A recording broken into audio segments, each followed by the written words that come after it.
Hello, bachcho. Let's read the question. The question is saying assertion is given as in Griffith experiment, a mixture of heat-killed virulent bacteria S and live non-virulent bacteria R lead to the death of the mice. Reason is given as transforming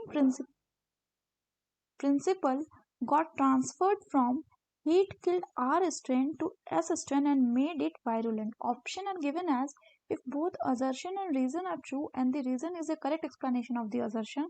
दूसरा है if both assertion and reason are true but reason is not a correct explanation of the assertion. तीसरा if assertion is true but the reason is false. चौथा if assertion is false but the reason is true. तो आइए बच्चों हम देखते हैं इसका की कंसेप्ट. तो अगर हम बात करें इसके की कंसेप्ट की, so the key concept will be what? It will be transforming principle. Transforming principle. तो अगर बच्चों हम बात करें ट्रांसफॉर्मिंग प्रिंसिपल की, तो इसको किसने दिया था? It was given by Griffith. Given by Griffith in 1928. तो इसमें क्या हुआ था, अगर हम बात करें तो ग्रिफिथ ने स्ट्रेप्टोकॉकस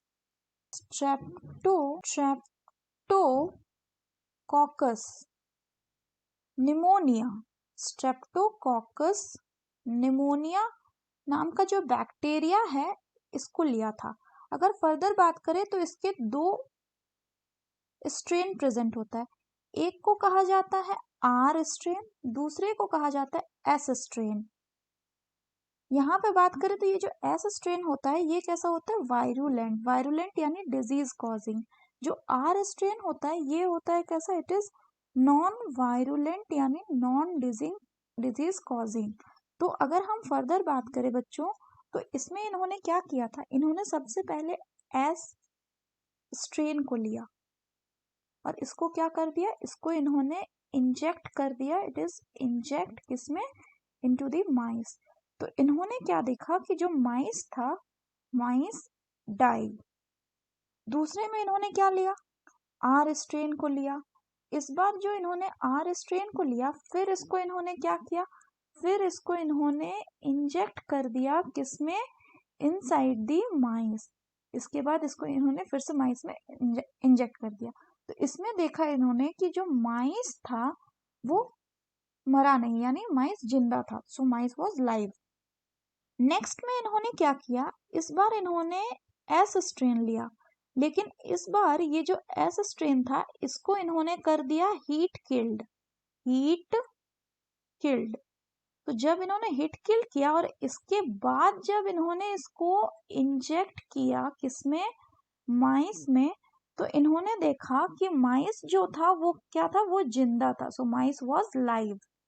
फर्दर बात करें तो लास्ट में इन्होंने क्या किया? लास्ट में इन्होंने एस स्ट्रेन लिया, लेकिन इसका जो एस स्ट्रेन था वो कैसा था? That was heat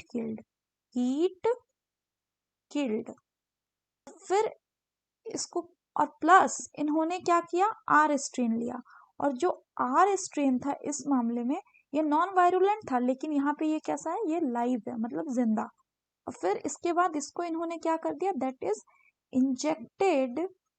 injected into माइस. तो इस केस में इन्होंने क्या देखा कि जो माइस था, माइस की डेथ हो गई. सो माइस die.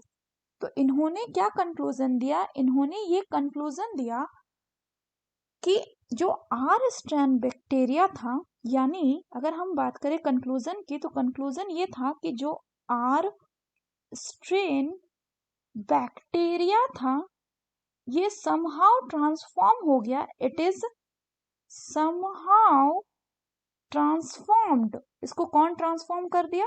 It is somehow transformed by the heat killed as strain bacteria. यानी जो non virulent R strain bacteria था उसको heat kill S strain bacteria ने वायरुलेंट में कन्वर्ट कर दिया.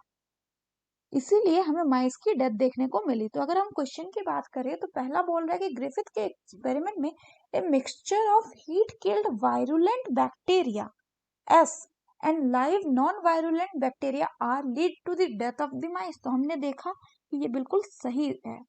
उसके बाद उन्होंने बोल रहा है कि रीजन दिया है कि transforming principle got transfer from heat killed R strain to S strain and made it virulent. तो ये गलत है क्योंकि जो ट्रांसफॉर्मिंग प्रिंसिपल था वो transfer heat kill R strain से एस स्ट्रेन में नहीं हुआ था, एस स्ट्रेन से आर स्ट्रेन में गया था। जो हीट किल्ड था वो कौन था, वो एस स्ट्रेन था। जो हीट किल्ड एस स्ट्रेन था उससे लाइव आर स्ट्रेन जो था वो क्या हो गया, ट्रांसफॉर्म्ड हो गया था और उसको वो वायरुलेंट बना दिया था।